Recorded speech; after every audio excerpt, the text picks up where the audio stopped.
Heard you. Boom shakalaka. It is Saturday. It is Who Run the City. It's tea time. It's Big Fan Breezy. You already know the vibery. Shout out to my guy, the Mike Report in the building on an early check-in. What up, You know what I Scheme? mean? What up, the Mike Report? Early. Yeah. Nets Yeah. fan So, first. this last few days before regular season basketball is back. Yeah, I know y'all excited. I'm excited. Can't wait for these games to actually start counting. They count. No, I think the preseason games count. You know, again, you got Jack Vaughn out there saying stuff like, we ain't set no plays for Mikal Bridges. And, I had to tell the fan base to be calm because honestly, I didn't make sense of it at first.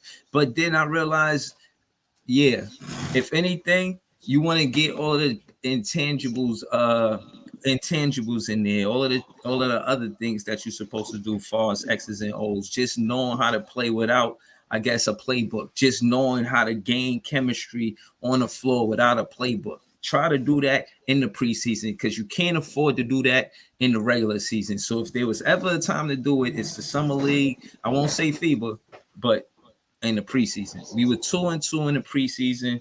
Am I a happy fan? I expected that. You know what I'm saying? I ain't expect us to go 4-0. We beat the Israeli team, but everybody's beating that team. And we beat Miami. I guess that was a better game. They scored like close to 100. That was one of the better defensive games that we had. We let another team score like 120 and another team score like 130. Both losses, So it shows us a few things. It shows that if the Brooklyn Nets have a chance at winning, we do predicate it on defense. We do definitely need the defense to do it. If we let teams score 120 and 130 points a night, we will lose. I think that's an early sign of what you should expect from the Brooklyn Nets. We got to see defense on we got to see chemistry on the defensive side of the ball. That's where we win at. So that's what I've seen in the preseason. And, there was some player standouts, but I won't be long with it. Shout out to T-Time. But yeah, we'll get into the specific players, but I thought the preseason was good. Preseason means absolutely shit. Is for guys to get up there and get their cardio in, and there's a whole bunch of players who not going to get PT playing. Like, you're trying to see who's going to finish out the roster.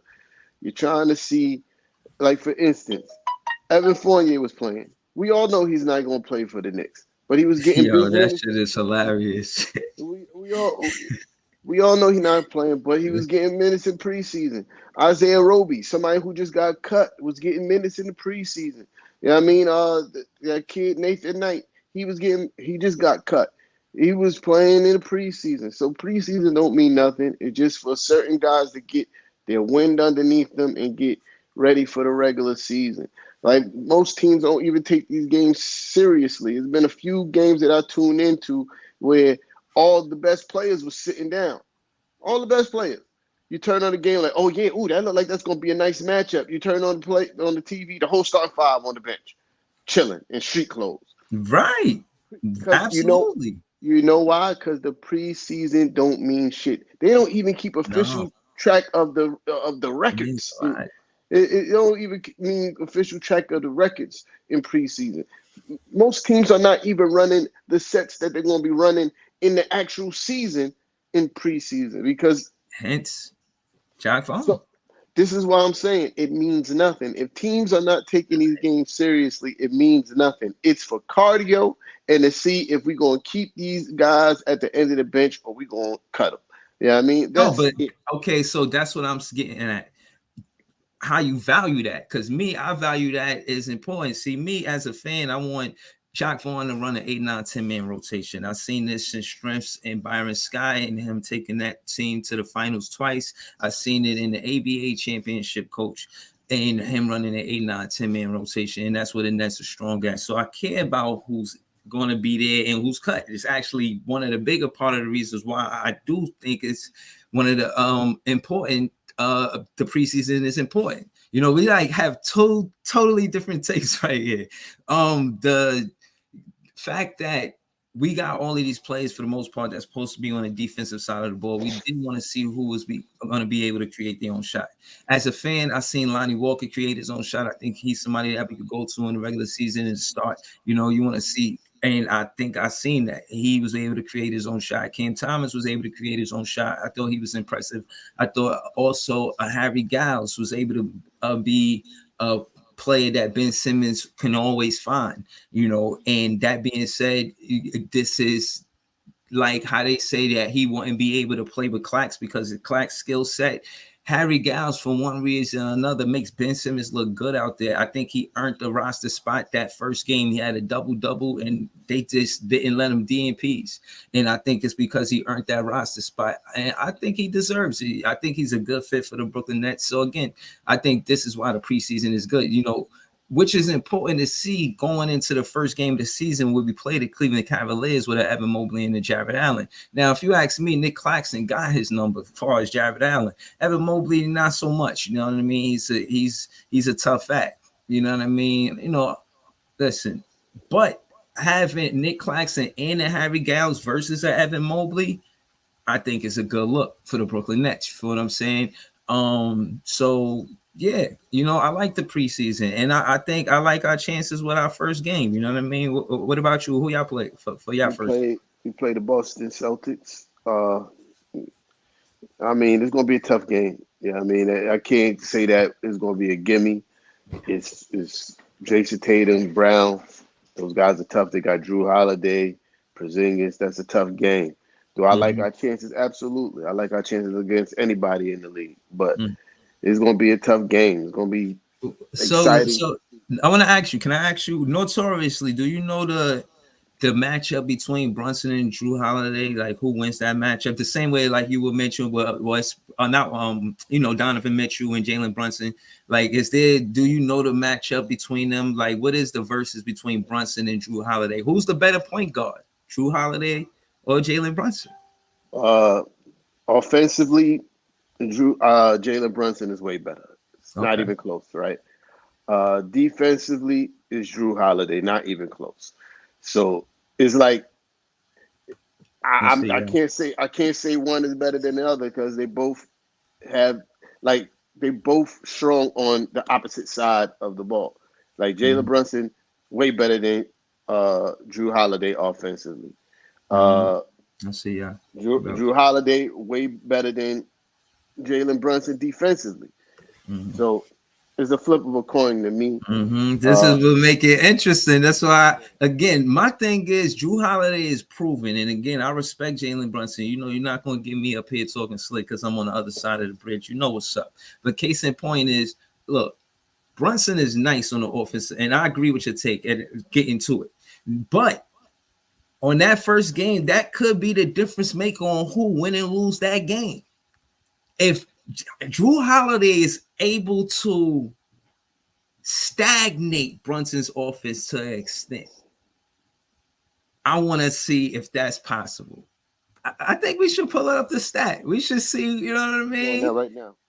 Yeah, we should see because Drew Holiday, that could be the X factor on who gets the W. It's 5-5.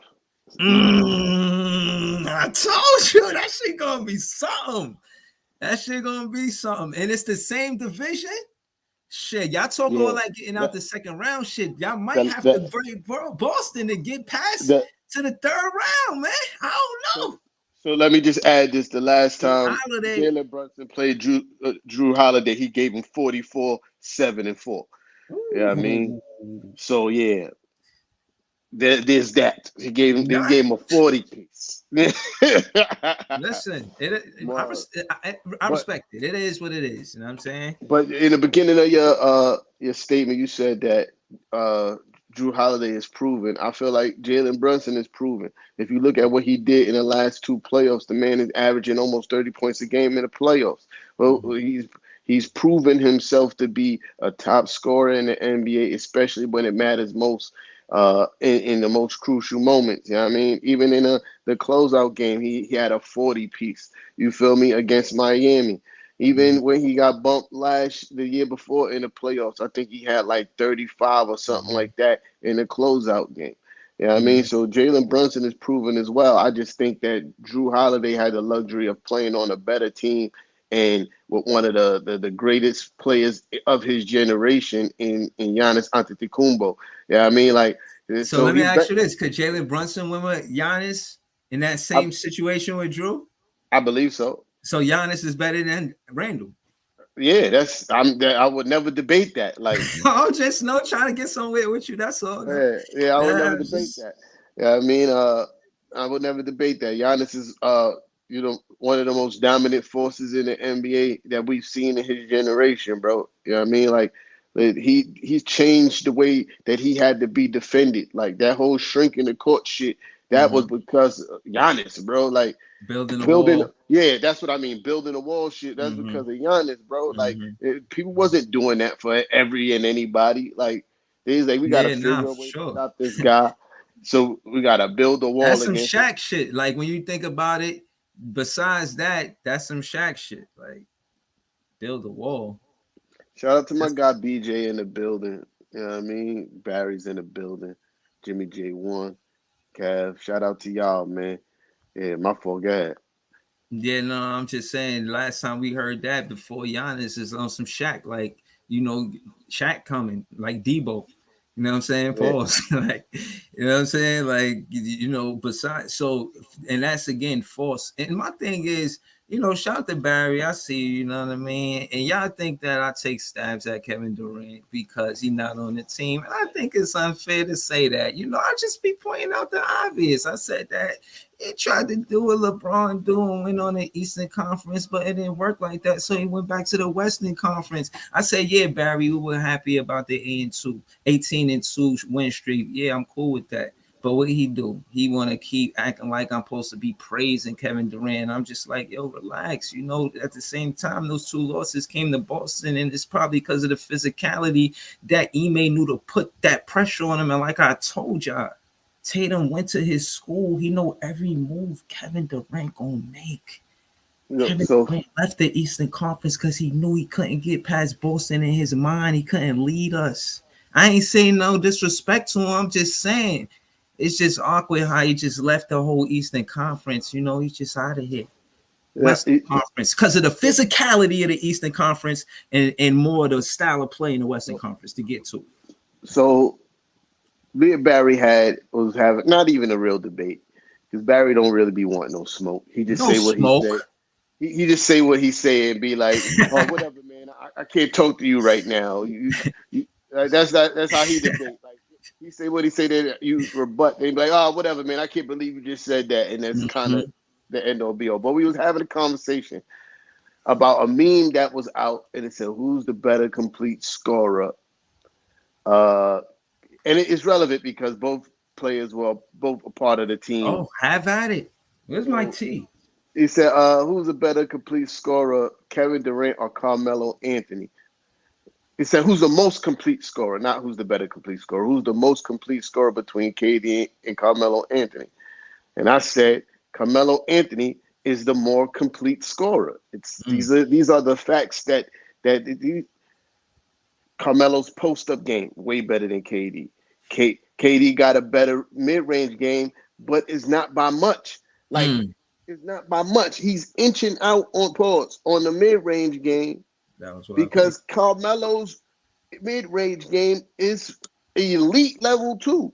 Then you talk about 3-pointer. KD is a solid 3-point shooter. He's not up there as with the Steph Currys, and he's a solid 3-point shooter. Carmelo became a better 3-point shooter towards the end of his career, but he could shoot the three. Melo is stronger.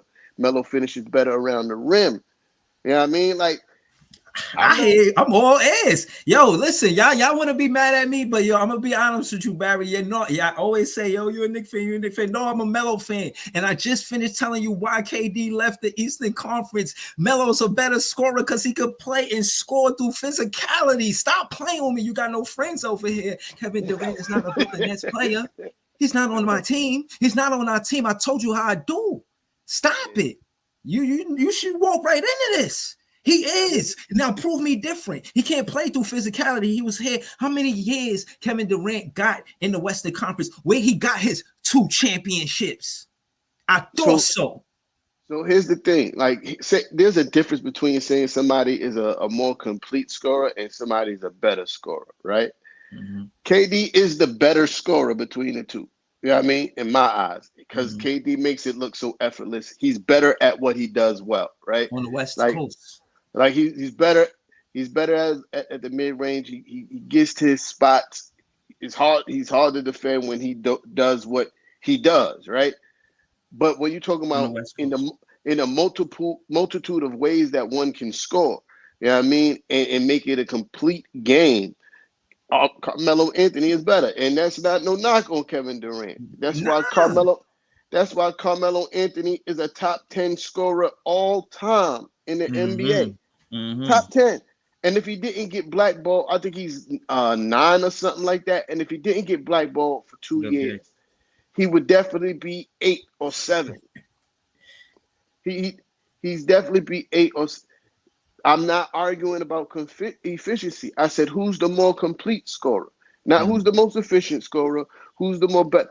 When you say complete scorer, who can score in more ways than one? You feel me? Who could score in more ways than the other? Hold on, And can when I it comes go when it ahead? I comes want to down get to into this comment after you say that.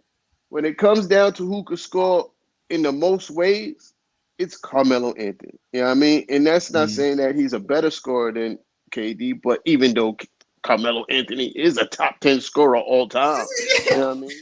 But yeah, yo, I swear, this is what I'll be saying. Pay attention to the content. Like, I'm really geeking because we're having this conversation. I love Carmelo Anthony as a player. Pause.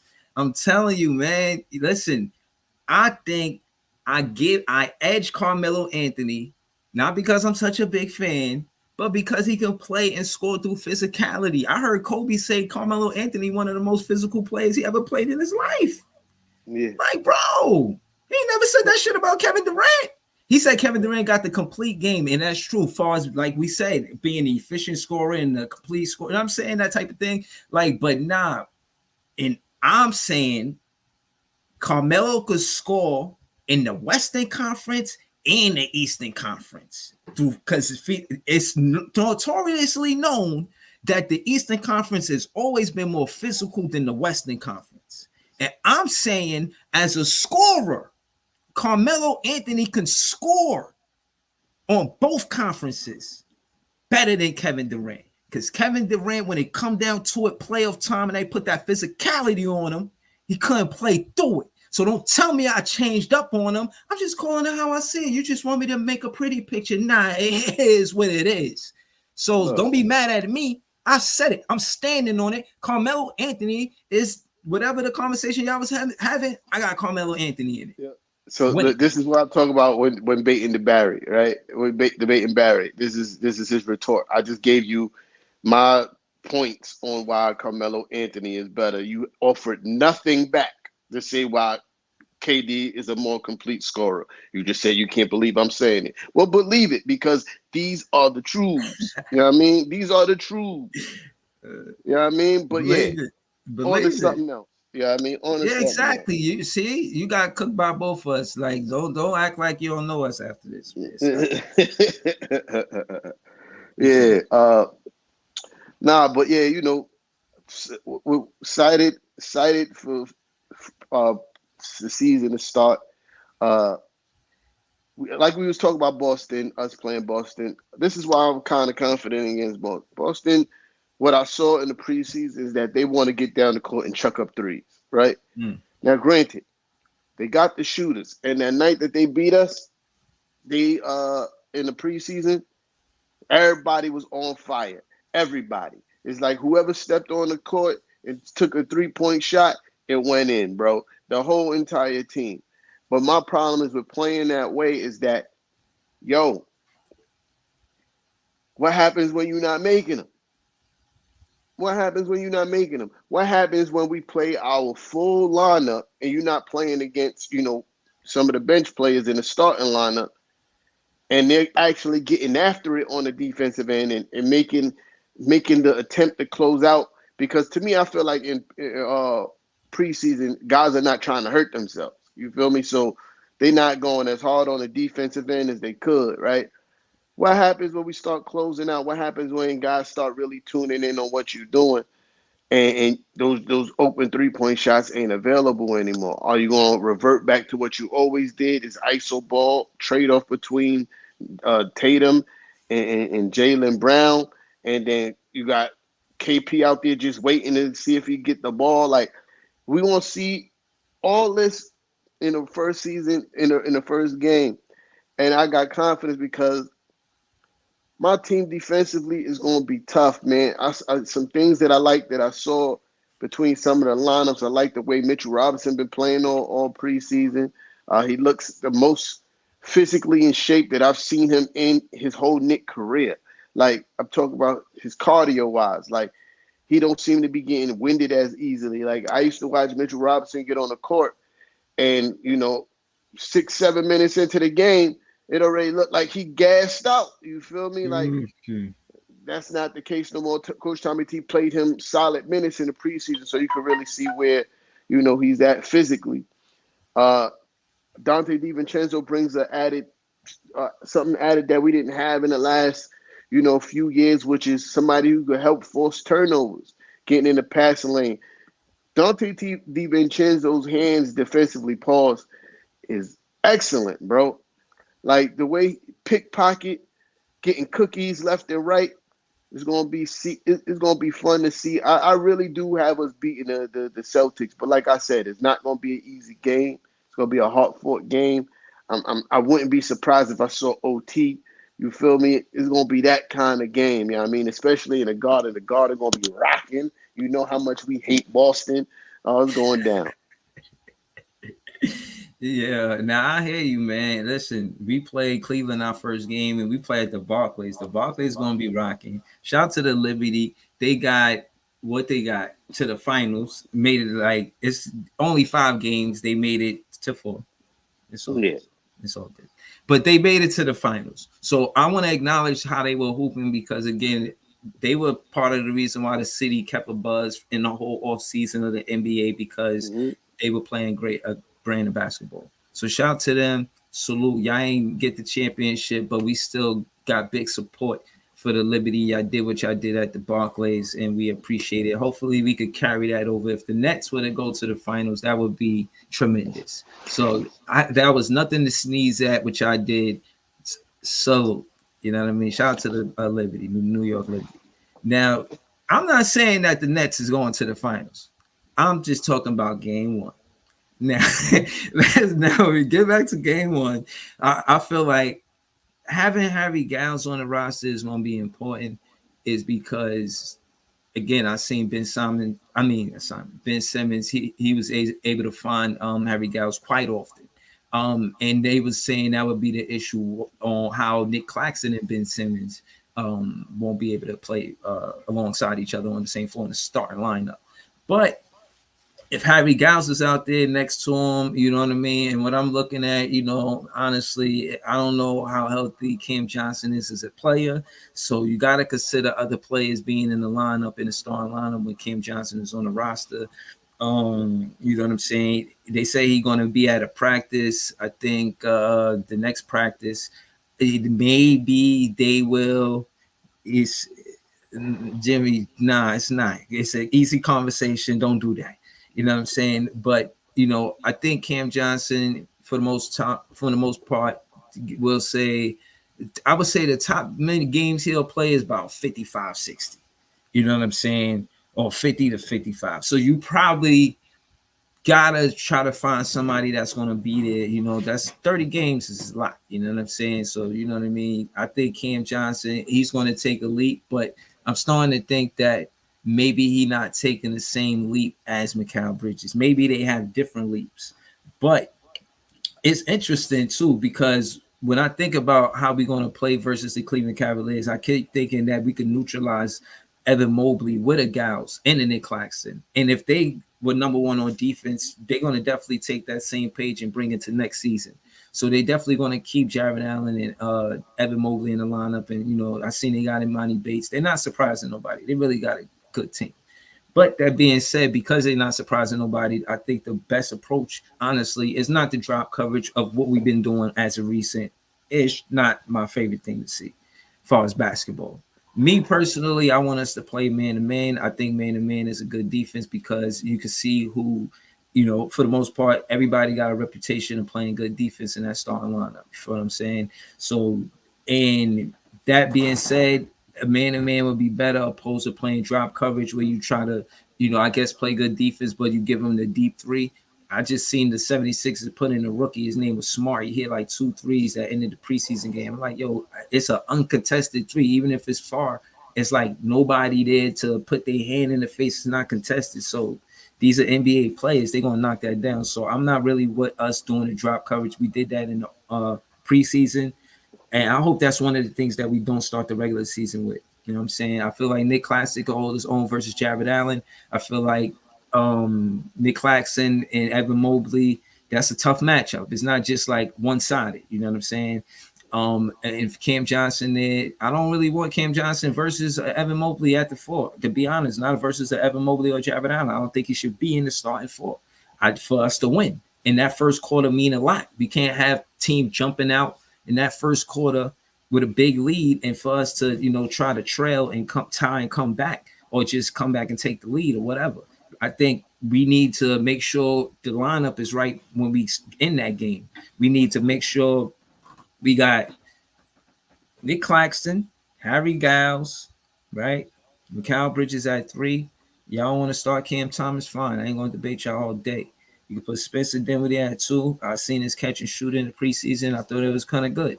I thought he got better at the catch and shoot. It was one of the things that he reverted back to, opposed to having the ball and, getting the criticism, rightfully so, not necessarily dribble the air out the ball, but no motion in the offense. It's just like the team think you're going to do an ISO and just go for the ball. Like, you're not fooling the defense. Like, all right, he got the ball. He's going to try to score.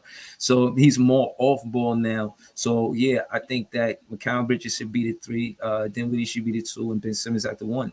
I think that's how we can compete versus the Cleveland Cavaliers in that first game. That's the first thing we want to do. We take away the drop coverage, play man-to-man defense, and have the starting lineup without Cam Johnson. You know what I'm saying? I know he got the bag, but just say that he hurt or whatever. Just put Harry Giles versus Cleveland Cavaliers. You know what I mean, yeah, please. Just one game. Just one. Cam Johnson hurt? Yeah, he hurt his hamstring.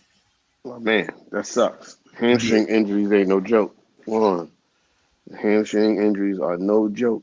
Yeah. But, as far as lineups go, our lineup ain't nothing much really changed. I do have a concern. You know what I mean, what we're going to do with the backup power forward position. It looked like we might. I don't want to see Jericho Sims and Hartenstein on the court at the same time. That limits perimeter shooting, but it does solidify rebounding, right? But then, see, it's two things with that, right? The bad part is you limit perimeter shooting from the forward position, but you also solidify rebounding. But then you look at the players that Coach Tommy T is going to send out there: Emmanuel Quickly, Josh Hart, and Dante DiVincenzo. All those guys could shoot the 3-ball really well. So there is floor spacing on the court. All 3 of those guys can handle the basketball and be playmakers. So there's an added benefit there, but at the same time, I don't know, bro. I just don't like the fact that Jericho Sims, I like him as a backup center. I don't like him as a backup 4 because he can't shoot the 3. It was a game in the preseason where I think RJ was driving to the basket, and then he kicked the ball across court to a wide open Jericho Sims standing behind the 3-point line, and nothing came of that. He had to drive to the basket, and he had to take a few steps in and pass the ball because he can't shoot. So I'm not a fan of that. But lineup wise, and then we saw another variation of the bench lineup where it was, but we know Deuce McBride is not going to play. But Josh Hart was playing the 4. You know what I mean? And he was guarding the opposing backup 4. Josh Hart, from a strength standpoint and a defensive standpoint, he did okay. I'm not mad at what I saw from Josh Hart defending the backup full position. Uh, he did okay, but that's not a strategy that we can go against a lot of teams because there are teams that got a Bobby Portis coming off the bench that could play the four, and Josh Hart can't check Bobby Portis, bro. He's too big and he's too skilled, right? Offensively, pause. Um, so that's the thing that worried me about it. But against the Celtics, I think that lineup might work because who's they backup for? Who's they backup center for that matter? What are you talking about Like for for the Celtics, right? um, They Horford? Horford is their backup five, right? Oh, the backup four. I Yeah, think some wild dude named Scola or something like yeah, that. yeah. Not a threat. You feel me? AKA not a threat. So that I matchup don't could know who work. it is. Have it, yeah. AKA not a threat. You feel Yeah. me? So that matchup could work. Yeah, I mean, putting Hart at the four. I just don't want to see Jericho Sims at the four much this season. I know it's going to be some times that it makes sense. We're probably getting, killed on the boards, but then you need more rebounding. You put Jericho Sims in, but for the most part, our lineup is the same. Starting five: Brunson, Grimes, Barrett, Julius Randle, Mitchell Robinson. Which, by the way, don't know if you know something that I just found out recently Uh, via Alan Hahn, that the Knicks starting five was the best offensive starting five in the NBA last year. Scored the most points as who is the a best starting starting five. five? Julius Brunson, Grimes, RJ Barrett, Julius Randle, Mitchell Robinson scored the most points. Number one. Scored the most How points many last year. games there was a starting five? How many starting Yeah. fives out of Yeah. 82? I'm not exactly sure of that number, but Alan Hahn said they're number one. It was the number one starting five last year for scoring points. So shout They out to probably the did it like twice or something. no, I'm talking about for the whole season. Oh, so that's what I was saying. Oh, okay, so it had to have been like a certain quota. That's what I'm asking. Yeah. Like he They found scored the that most starting points. five for 82 games. He had that starting five. Not people were injured, so it wasn't all 82 games. You had Jalen Brunson that missed some games, RJ Barrett missed some games, Julius Randle missed some games. So they didn't play all 82 together. Yeah, I mean, but on the court, when they're on the court, they scored the most points of any starting five last year. So shout out to my guys. Yeah, I mean, efficiency is key. And that goes to say that overall the Knicks was the number four rated offense in the NBA last year. Number Mm-hmm. four. And this is coming from a coach who's known as a defensive coach. I've yelled at Coach Tommy T's offensive schemes, but you can't argue with numbers, bro. You can't argue with the numbers and the results. You feel me? The results was a number one. I mean, the number one starting lineup and a number four overall rated offensive team. Last year, we got a slow start defensively. I think that kind of hampered us. We kind of lingered in like the pack most of the season, defensive rating wise. We was like mid. We was like 15 to 12 most of the year. We even dropped down to 20 at one point. You know what I mean? Like now, if we pick up both sides of the ball, we continue to be a top rated offensive team. Add the defense. It's gonna be exciting stuff. And yo, Boston tough, but we could beat them. We always play Boston tough, even when they were a way better team than us and we weren't as good. We still played them tough. I don't see nothing being different. Yeah, no, I feel you. I feel like it's not always 1-1 the teams that actually win the championship. When I checked the stats, I didn't get a chance to pull it up, but when I checked it prior, it was basically showing that the championship teams, they be like usually top 10 in both. You feel what I'm saying? So they like not number one in defense and not number one in offense, but for hints, it's the Sacramento Kings last season. They went to the first round. I mean, they played great basketball all regular season, and they did have a great offense. But just because they had the number one offense doesn't grant you access to the finals. So you can't. Case in point is you can't be one sided heavy on offense and then no defense. That's what happened with the Brooklyn Nets. You know what I mean? I'm really gonna walk down this road, so I'm just make it quick.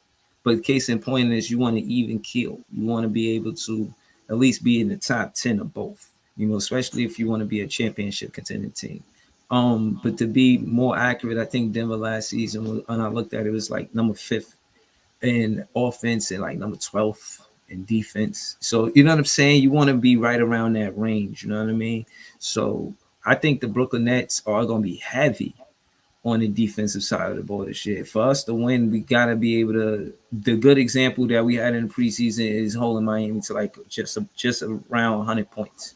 That's how we're gonna win. We can't give up 120, 135 points. Much as I love Cam Thomas and I say this and that about Lonnie Walker, I really don't want them to carry that. And Mikal Bridges and Cam Johnson and the players that can score the ball for the most part, and that's not a lot of them. I pretty much named all of the shot creators right there. You got Cal Bridges, Cal Bridges, Cam Thomas, and Lonnie Walker.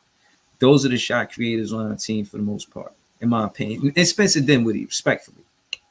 So we got like 4 shot creators on our team. I wouldn't necessarily call Nick Claxton a shot creator or DFS or Royce O'Neal a shot creator. You know what I'm saying? So again, I think for us to be competitive, okay, pause. Time out. What is your definition of shot creator? I mean, if they can put the ball on the floor and score without somebody passing or setting a pick. Like I think Lonnie. What? You wouldn't call Cam Thomas? No, not Cam Johnson. Okay, all right. My bad. Yeah, I don't. I like Cam Johnson, but post. Yeah, I was just about to lose my mind. I was like, wait, what is son talking about? He said Cam Thomas is not a nah. Cam.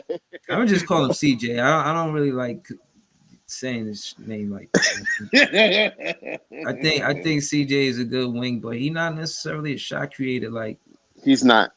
You feel me? All right, so we disagree on that. So, and again, if he is healthy, right? And I said all of that because he's not healthy. But if he is healthy, I think he still should, they should figure it out with DFS. But put it like this, what I was saying earlier. Harry Giles is a big addition to the Brooklyn Nets because, in my opinion, if Harry Giles is going to be our guy, he's going to be the backup center. And Day'Ron Sharpe is going to be the backup 4. And the start lineup really going to be Nick Claxton, DFS, Cam Johnson, Mikal Bridges, and Ben Simmons. So it's really important that we get Harry Giles to be on it. You know what I'm saying? Substantial minutes, good 28 plus minutes. You feel what I'm saying? So, I just look at it like that changes a lot for the Brooklyn Nets because it changes the starting lineup and it changes who's the backup center. The cuts came in. Harry Giles made the cut. Darius Bazley, he's out of here. Shout out to Darius Bazley.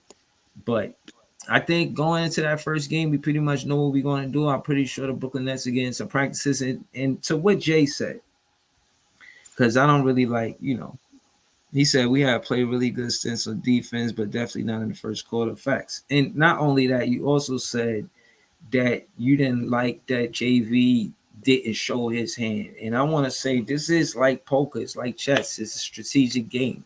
If you really do consider coaching a big part of winning, you don't want to show your hand. You only got 4 games of the season. You playing the Israeli team. You playing Miami. A coach like that will be able to see everything you're doing and then have it like that. You can't sleep on Eric Spoelstra. So me and you, Jay, we'll disagree right now. And we'll talk about it later as a Nets fan. We won't entertain these Knicks fans and argue in front of them. But me and you will discuss on why not showing your hand was a good thing. Trying these new things, trying to gain chemistry and just go out there and play. That's a good thing. This is a new group. You want them out there. You're just learning how to play basketball together without the X and O's, just what you know. Because some of that is what you know. You can't coach every single thing. They got to know intangibles. Got to know if he want to go left, if he want to pick, if he want the back screen, if he want to do a pin down. So, you know what I'm saying? Y'all got to know what y'all want to do out there. And the only way to do that is to get experience. And they got it with them 4 games. So, that's how I feel. And roster-wise, yeah, I think we got some 4 shot creators, and we got some shooters around Ben Simmons. Armani Brooks been really impressive. He said hooping for a healthy season for not only the Knicks and Nets, but the entire league. Oh, thank you, Jack City. Appreciate you. These what I was saying. Oh yeah, we got jump shooters around Ben Simmons. We got Royce O'Neal. As much as I don't want him taking the most threes, and I stand on that. I like Royce O'Neal, but I don't want you taking the most threes, man. Come on. Unless you wide open, you know what I mean? I see where you like to, you know what I'm saying, shoot the ball from. I won't get into that. We got Knicks fans watching. We played them 4 times. They division rivals. And this Eastern Conference going to be close. This division going to be close to 16 division games. And I want to get into that real quick. This division is very tough. You got the Boston that's really at it. You could consider them title contenders. You got the Knicks who they sniffing around, right? It's come caught in the tea time and Knicks fans. You know what I'm saying? They not necessarily they title contenders, but they want to be in the conversation and shit. You know what I'm saying?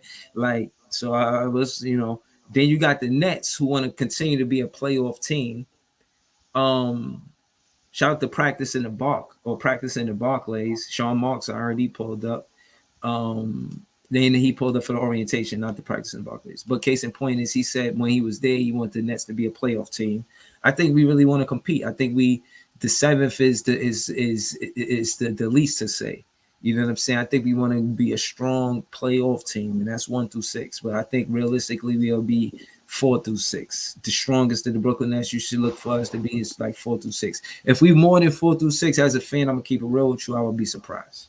You know what I'm saying? But I'm not jacking we a 7th, 8th, 9th, 10th team. I'm not. I'm just don't think that we that bad of a team because of the 4 shot creators and the jump shooters we got around Ben Simmons and in addition to Harry Giles. I think we match up nice in the Eastern Conference. You know, in these division games gonna mean a lot. You play the Knicks 4 times, play the Nets. I mean the Philly 4 times. They tough. They always give us a hard time. You know what I'm saying? We gotta play Boston. You know, there's competitive teams. Toronto, I don't really think Toronto going to be that competitive, but you can never sleep on a team like that. But they do got a new coach and they don't have Nick Nurse, so I don't know. I think we got the up on Toronto. I think we're a better team than Toronto. But I think the division going to be tough, man. For right now, if I want it my way, I got us 10-6. Got us a little bit above 500, like I said, for the end of the season. I got us 45 games. It's not crazy. It's 4 games above 500. You know what I'm saying? So, yeah, I got us 10-6 in this division. I don't got us winning every game. I don't. What you think about the division? You think it's tough, the Atlantic Division this season? Yeah, kind of. You know what I mean? It kind of, you know, Boston is definitely a playoff a championship contender. Yeah, I mean that's a given. Yeah, I mean like it's not even up for debate. They were already really good, and then they added 2 really good players to that team. You feel me? Like obviously they making a title run. You feel me? Like the Knicks, we are a bona fide playoff team. I got us between 3 and 5. Yeah, I mean that's where we gonna land between 3 and 5. And who else is it? The Sixers, and that's it, right? No, it's somebody else. It's the It's the Nets and Sixers, Nets, Knicks, Boston, Toronto, oh Philly. yeah, Toronto. Not worried about Toronto. Toronto ain't no threat. You know what I mean? The Nets. You already know. I said it many times. Y'all playing team. Uh, y'all playing teams somewhere between 7 and 10. You know what I mean? Yeah, that's why I got y'all. I see the Cavs. The Cavs not in our division. They tough, but they not in Yeah, our. They in our yeah, conference.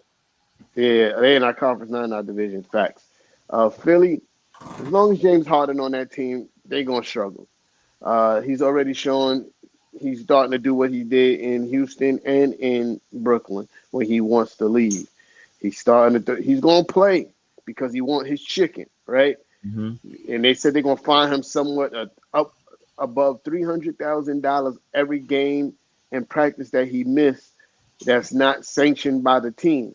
So he's gonna play, but he's gonna sink that team. He's gonna stink up the gym. He's gonna turn over the ball. He's gonna have low scoring games. Like he's gonna be worse on defense than he already is. He want that Uh, trade. yeah, so Philly, as long as they got James Harden, I got them dropping to a fifth or sixth seed, being realistic, right? Mhm. Uh, and like I said, Toronto, non-factor, bro. Uh, but we out here, man. The division is going to be interesting to see. It's going to be interesting to see. I think again, even all saying all that about Philly, they still going to be a tough team to beat because of Joel Embiid. Period. Right. Period. Mhm. The guy's a foul merchant, and he's really talented. Like he gets to the line a billion cajillion times, and he can score for real. You know what I mean? So they still gonna be a tough team to beat. They got Maxey. Maxey's still tough. You know what I mean? But as long as James Harden is getting PT, bad news for those guys. But let me Uh, ask you this though, kid. Is Nick Nurse the voice of the locker room? Is that why he there to get the group together? That's why Doc Rivers not there because he couldn't get them on the same page as players. Like, yo, I'm the coach. Y'all the players. This is what it is. First of And it all, just seemed like that whole managing personality thing, you got to do a lot of that with James Harden. And I don't like that. I mean, that's part of the job, I guess. But bro, if it's not right in the locker room, it's hard to win with a guy out there in the basketball because you extra mad. Even that, look at that whole blow up with Kevin Durant and Draymond Green. That and now Barry. I'm not glorifying that and making it seem like it's funny. But what I'm saying is that had to start in the locker room before it started on the court. Draymond wasn't just mad at him that day, like skipped him in line for lunch or some shit. No, that shit was some other shit. so And I'm only saying that to say that it leaked out in the court and they lost that very game. It came down to the last shot. Like y'all both out there competing, but it came down to the last shot. And again, I'm saying all that's to say that a voice in the locker room means a lot. And if you can't have guys on the same accord on a team when they on and off the floor, it's hard to compete for a championship. You might get personal stats, but it's a little different. Like for instance, Jordan Poole, he dropped 41 on the Knicks. What? Then the next game, I think he scored like 2 points. You know what I'm saying? I had seen Mill Media. You know who Mill Media is? She a Knicks fan. Long story short, she was saying that it must be magic in the garden because people be coming here scoring buckets. And Jordan Poole had bro, 41. I all right, mean, he did, right? all right. I'm gonna answer your first question, but I'm gonna address what you just said, bro. Nobody cares about preseason, bro. Like for you to be in preseason trying to put up 40 shows how much of a corn nugget you are, and you haven't really achieved nothing in your career because you still trying to put up 40 points in preseason, bro. Like preseason, guys ain't even really playing defense in preseason because nobody want to get hurt. You know what I mean? So Jordan Poole is a corn nugget. You know what I mean? He not gonna put up 40 against us in the regular season. You could bank on that. But You know what what I I'm mean? saying is, he want his personal stats. He's not Yeah, really but trying to win a championship. Like, to your original question about Doc Rivers and Nick Nurse. First of all, Doc Rivers is a fraud, bro. He's a fraud. I think he's been saying that. overglorified as a It head was in coach. question for a while. He's overglorified as a head coach. His first and only championship. Uh, Boston didn't win two, right? No, they won one, right? When Boston won the he was with them. championship. Facts. Yeah, well, He, 1-1 with him, right? Only one, right? yeah, but the thing is that he went to the Clippers I to know, bro. We compete. getting there. We All right, getting there, bro. Yeah, we getting there. say Yeah, something. his one and only championship with Boston came because he had three Hall of Famers. These guys was already booking Hall of Famers, Mm-hmm. and then you get a future Hall of Famer, surprisingly in Rondo. Mm-hmm. He was gifted with four superstars, bro. Mm-hmm. Really, because if you watch that championship run, Rondo was playing like a bona fide superstar. You feel me? On both ends of the court.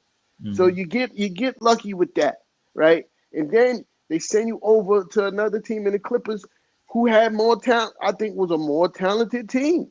Honestly, you couldn't get them to win shit. Mm. There's no reason that Lob City should not have won the championship, bro. Mm. Chris Mm. Mm. Paul, Blake Griffin, Mm. prime DeAndre Jordan. I think at one point they had Jamal Crawford coming off the bench. Well, at Hooping. one point they had Lou Williams coming off the bench. Hooping. Like all these this bona fide talent, and you couldn't do nothing with it, bro. Now Mm-mm. fast forward, you stink it up over there with all that talent.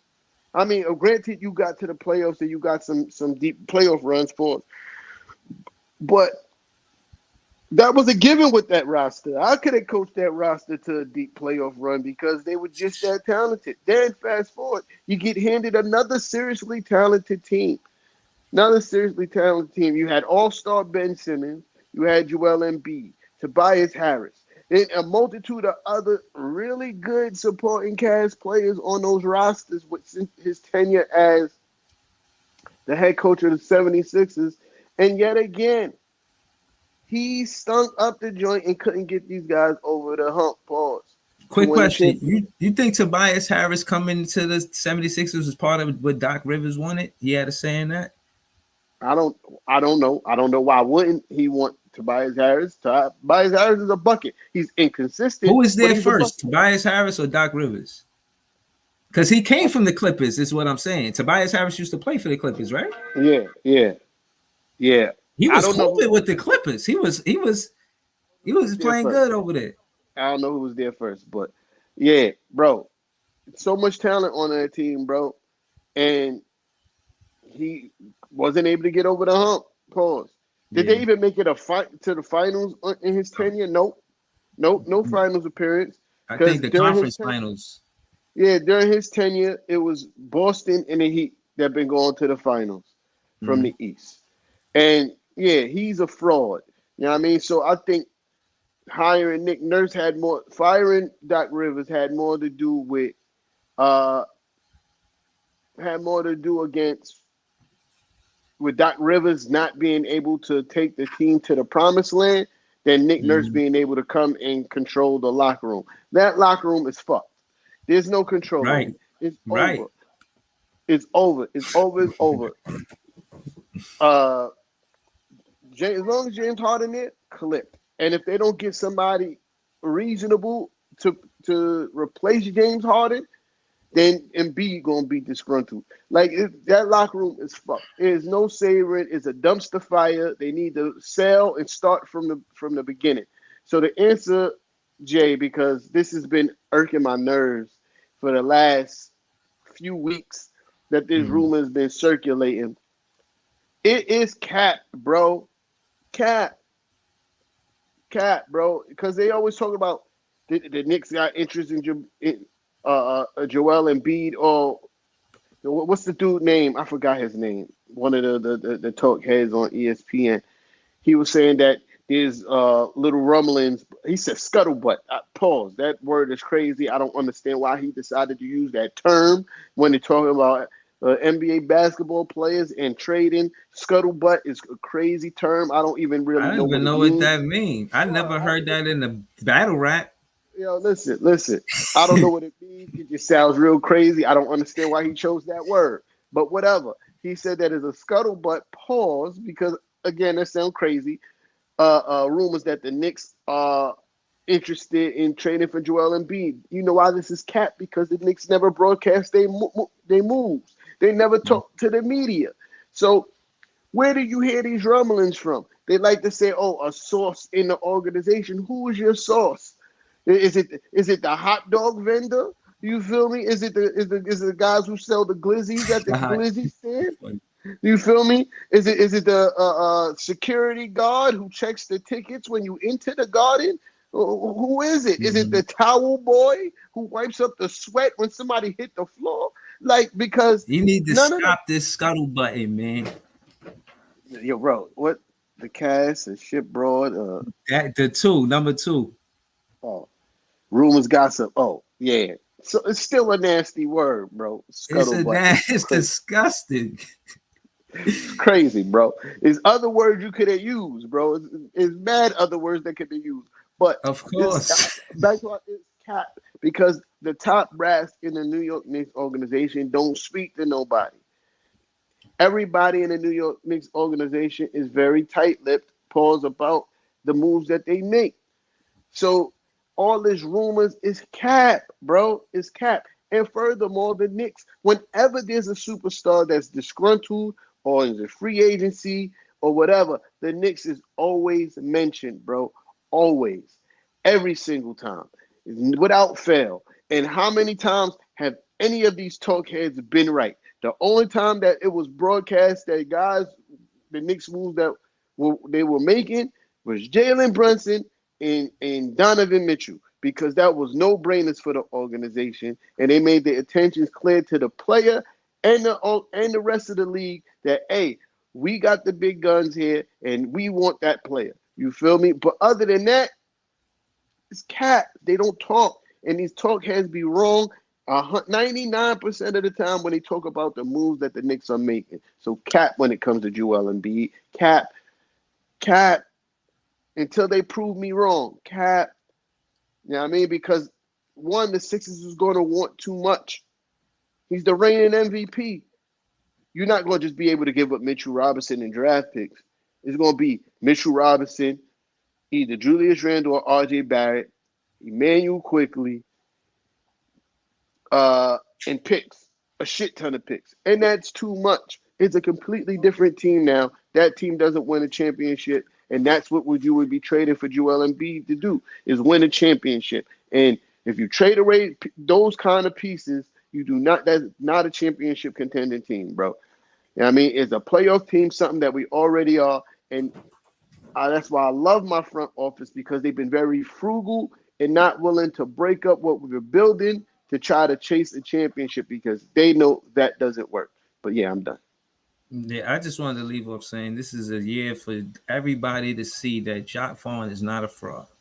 He's going to go in there, and again, he knows that he started here and he want to finish here. He said that. I think Jacques Vaughn puts his foot down this year and leaves in no conversations. He had got coach of the month twice, but Kevin Durant and Kyrie was a big part of that. I think we see 1 month of Jacques Vaughn being coach of the month. I'll give him that this season. He's going to prove that he's not a fraud and have at least 1 month where he's coach of the month in this season. I know I don't want to hold you. I know you say, you know what I mean? You got high hopes, my boy. Yeah. I got the Knicks as a 50-plus win team this season. You know, there's a lot of people who go, oh, no, that's not going to happen. But literally, it's 3 more wins than we won last year. We were 3 wins away from 50 wins. Like, so it's not so far-fetched to say that the Knicks could win 50-plus games. Second, I think we see Jalen Brunson take another step this season. I got Jalen Brunson probably averaging 25-plus this year. Yeah, you know I mean, 25 and 6 assists, maybe 4 rebounds on the season. You know what I mean? That's where I got Jalen Brunson. It's gonna be we gonna be tough. We gonna be tough. As far as coaching goes, I have my disagreements with Coach Tommy T, but you can't argue with results, man. Made the playoffs 2 out of 3 years that he's been here. Won a playoff series. The second time in the playoffs, was two wins away from going to the Eastern Conference Finals, and taking a team that won 21 games the year before he got there, and 17 wins the year before that, to where they are now as what looks like to be a perennial playoff team. I can't argue with results, man. I can't argue with results. Two things I want to say before we go, because I know we're about to wrap up. A perennial playoff team and a championship contending team, I want you to explain the difference. And the second thing is, I just wanted to hear any Knicks fan say that I was right, but you mostly, when you said that, because you just said that Tommy T took the Knicks to the playoff 2 out of 3 seasons that he was hit. And I'm saying that's why I was like, yo, how could you say that the Kimba and Evan Fournier was a low risk, high reward, they made y'all miss the playoffs. So Yeah, Tommy T, I really still don't think you understand what low risk, high reward mean. You can't say now after that. No, the low risk was that it cost us nothing to get Kemba Walker, money right? wise, Yeah, it cost us nothing, and we traded him easily. We got rid of that contract easily.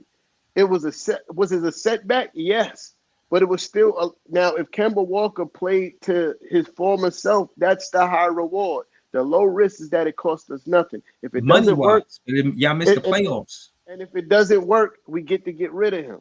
You feel me? Because we weren't a championship contender anyway, even with Kemba Walker on the team. That wasn't we were just trying to further along the process. That's why we only Which goes to signed him. playoffs again. We only signed him for 2 years. We weren't going to the championship. The front office knew we weren't going to the championship. We were just trying to fill a void on a team that we had the previous year, which was scoring from the point guard position. And that's what Kemba Walker was supposed to bring, because Elfrid Payton wasn't it. You feel me? As far as scoring go, he wasn't it at all.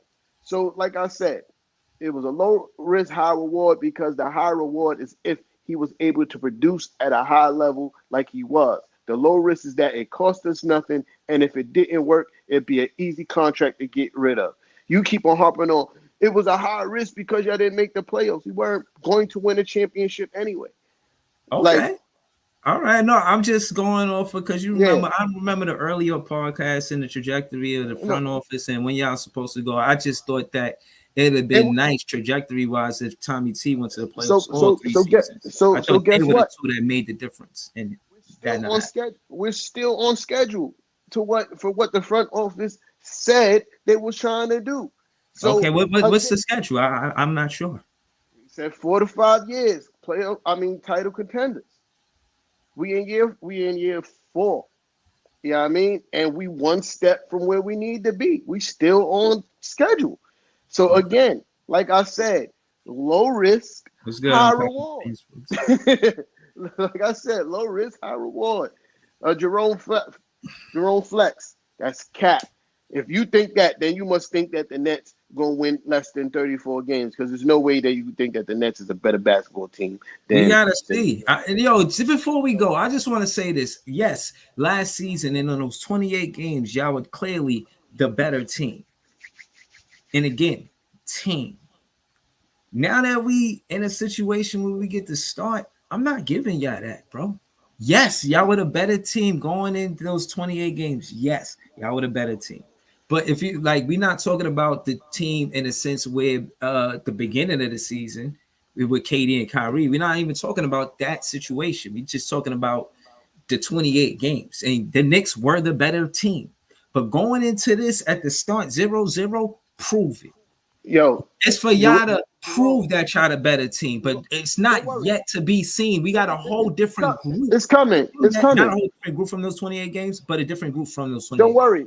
It's coming. Don't worry. You gonna see it soon enough. Don't worry. December Jerome, 20th, the 25th game of the season is when Jerome, the Brooklyn Nets play the New York pull up Knicks. all So we will season. see.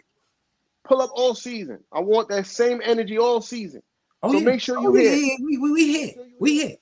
Because I remember your name now because you're talking crazy. So I know who you are. So now Oh, I shout out to want you. Jerome Flex. I want you to pull up all season. So All season. when it's proven that the Nets aren't, I want you to be here to hear me talk my shit. That's all. I just want you to be here to hear me talk my shit and cook the guy next to me. That's Pull it. up all You know what I season. mean? We're gonna see. Yeah. I'm not gonna say that we're gonna be better on Knicks based on what happened last season. Not saying that we better than Knicks. I'm saying they not better than us because it's 0-0. See the difference? I ain't saying we better than them. I'm just saying they not better than us. It's 0-0. So we will see. We play the Knicks the 25th game of the season, and I think the Nets are gonna be above 500 in that 25th game. Let's just hypothetically say that we were 12-12 going into that 25th game. We're going to leave that 25th game over 500. That's all I'm trying to say. Bro, you know why this is not true, right? You know why this is not true? Because we're still being underrated. There's no pressure. They still don't give the, like, as far as the mass media still not giving the Knicks their just due. So there's no pressure on them.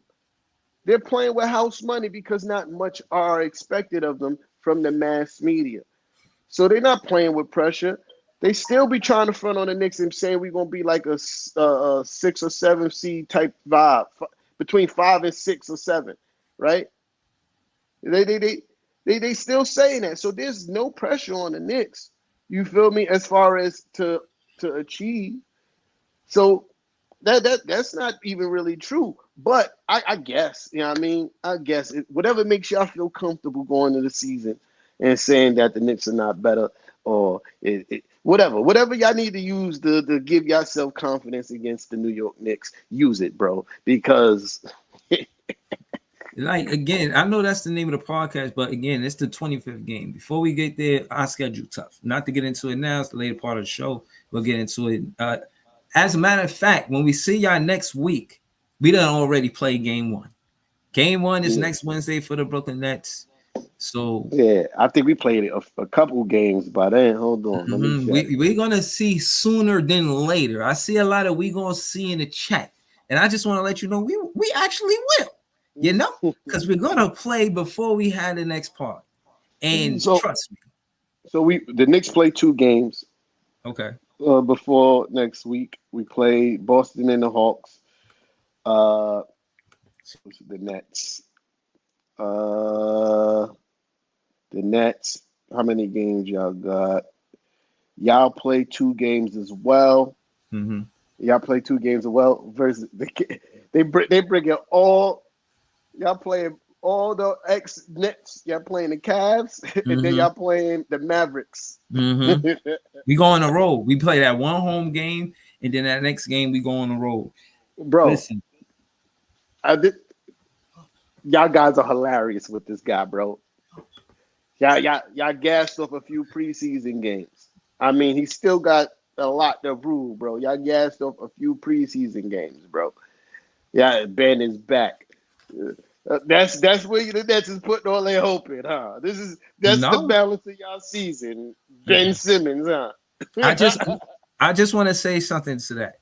The Ben Simmons rhetoric, good or bad, is one thing. What I want Nets fans to know more than anything, Big Fan Breezy cares about the collective. The reason why I said that Jacque Vaughn should run an 8, 9, 10-man rotation, it's about the team. It's not about 2 superstars coming to save the day.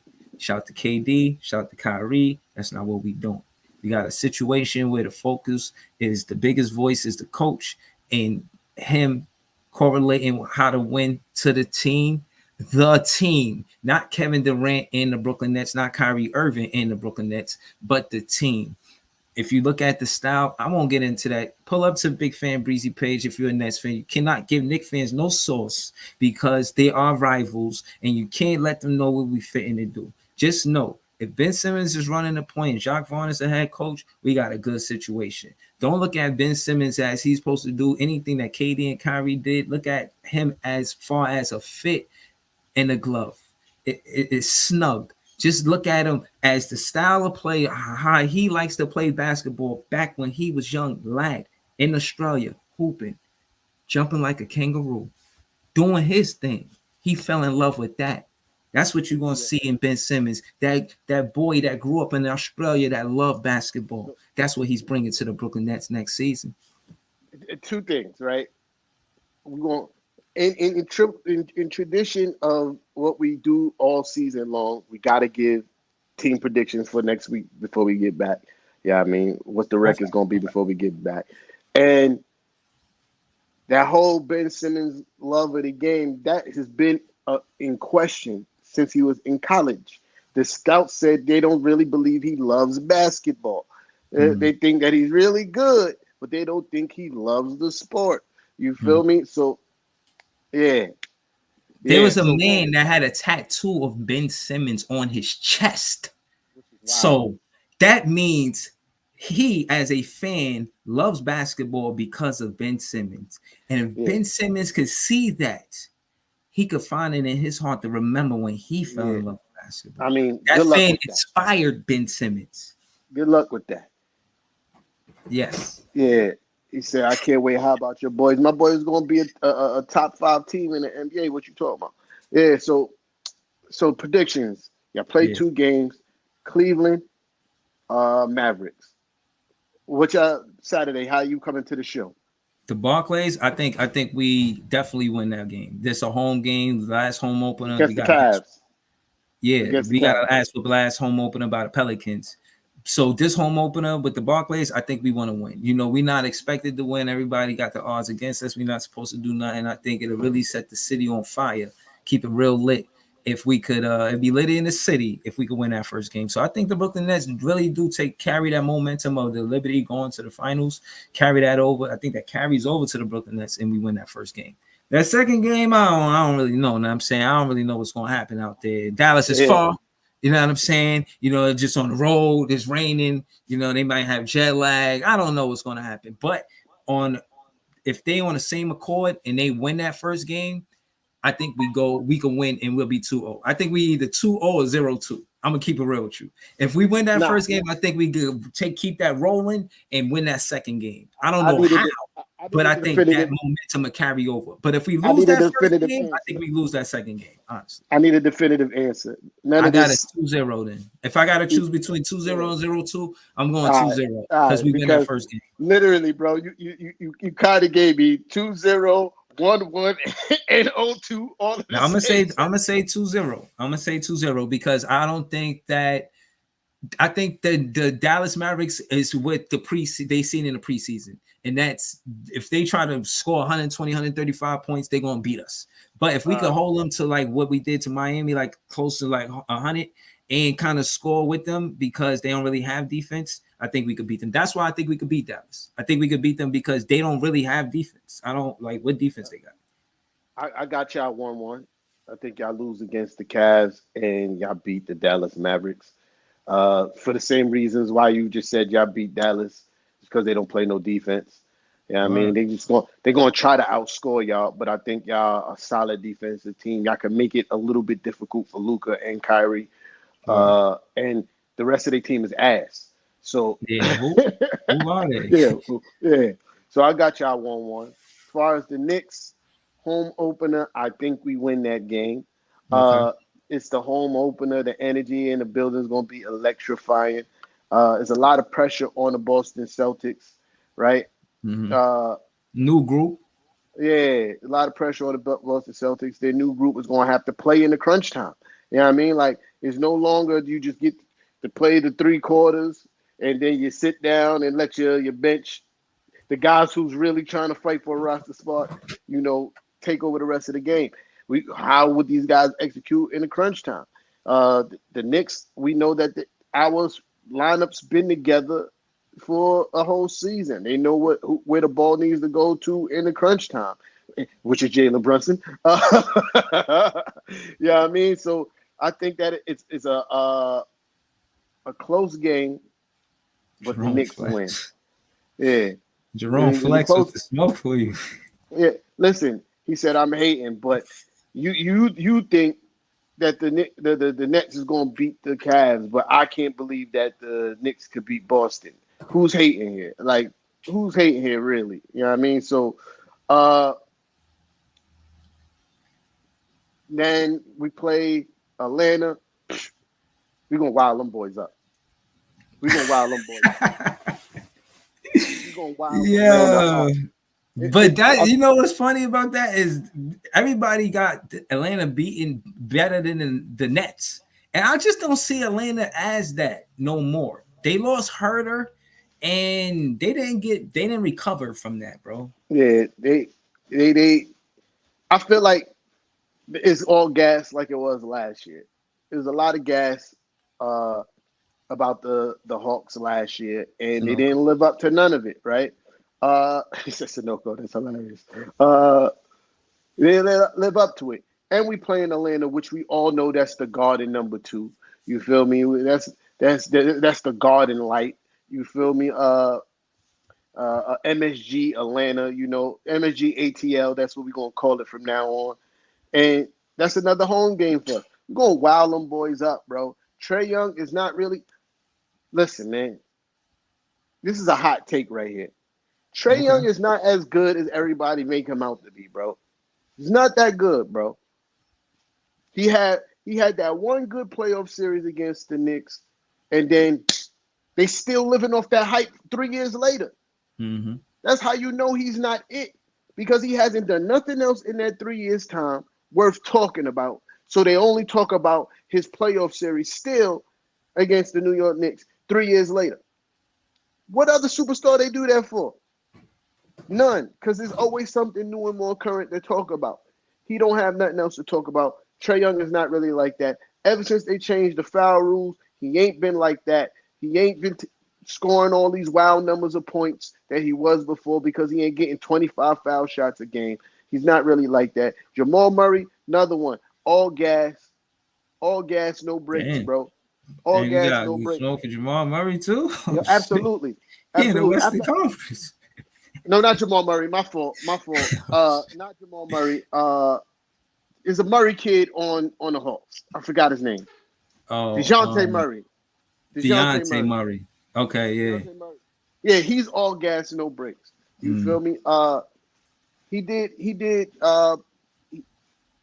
And the real reason why I don't like him is because what I saw him do to that kid in, that pro-am game, Mm-hmm. hitting him in the head with the basketball and all that It's not stuff. Like, professional. it's not professional. You're an NBA player. This kid is just probably happy out there to get some run with you, and you trying to embarrass him. You feel me? Like, but anyway, ever since then, didn't like him. Then he go into last season. He had a solid season, but the team was trash, and I don't think they work well together. We're gonna smoke those guys. We're gonna smoke those guys, bro. We're gonna smoke their boots. Capella is solid, but I think Mitchell Robinson, this version of Mitchell Robinson, on Sunboy.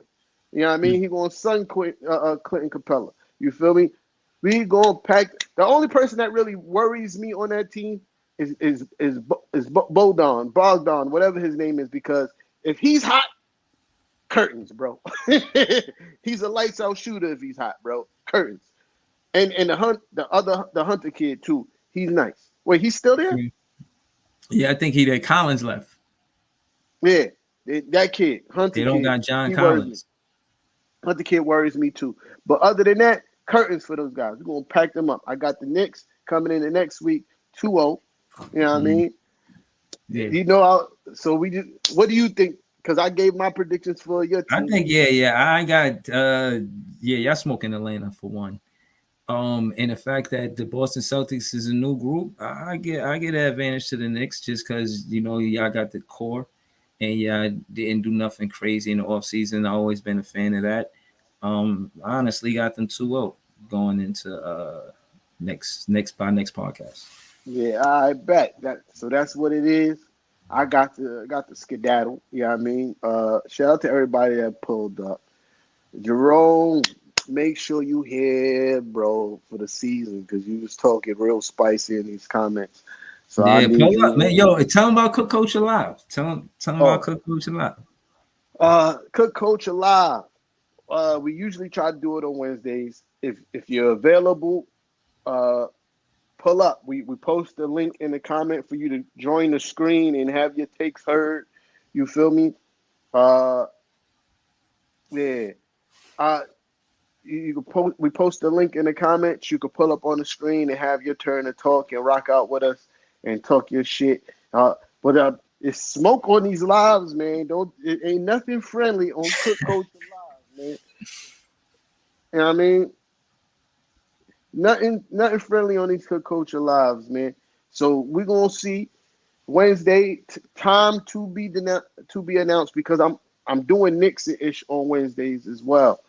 Okay. So yeah, I mean, so Cook Coach might be on a late night some nights. You feel me? Because I'm gonna do Nixon-ish first, and then we could do Cook Coach Live after. But yeah, Wednesdays time to be announced. You feel me? I think we're going to probably try to have the schedule, so when you come to the page, you can see what time we want to start, because we can schedule it earlier. You know what I mean? So if you just ever wondering when Cook Coach Alive, just click on the YouTube, you know what I mean, and see when we have it scheduled for, and then pull up. Jerome, if you haven't done already, please subscribe, you know what I mean, to this page, you heard. You know what I mean? And we see y'all next Saturday. You heard? Have a good day, yeah. Let's go enjoy the opening of NBA basketball. This is gonna be the long time. It's gonna be the first week in a long Yeah, time. y'all was with us all off season, man. Seriously, appreciate y'all, man. It's gonna be the first week in a long time that is not NBA basketball, and I'm excited. You feel me? And Facts. we holla. All right, later, y'all. Peace.